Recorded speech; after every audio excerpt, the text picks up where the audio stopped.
जय जगन्नाथ। आज सकाळ मु बीट जूस ऑरेंज रू स्टार्ट कली जेहेतु शीत लगुला से खरारे बसी खाइली।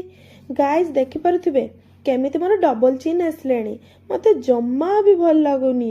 मु बहुत मोटा हो गलिनी। मते किछि गोटे करबा को पड़िबो। आज दीपरे मु खाइली रुटी बैगण चप फुलकोबी काकुड़ी पांपड़।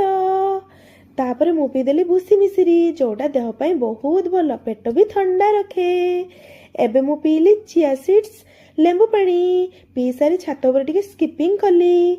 स्किपिंग कर साइला परे मु टिके बेली एक्सरसाइज कली कहीं ना गाइज मोर टिके पेट बाहरी आइलानी जो ड्रेस पिंधिले मते जम्मा भी भल लगुनी।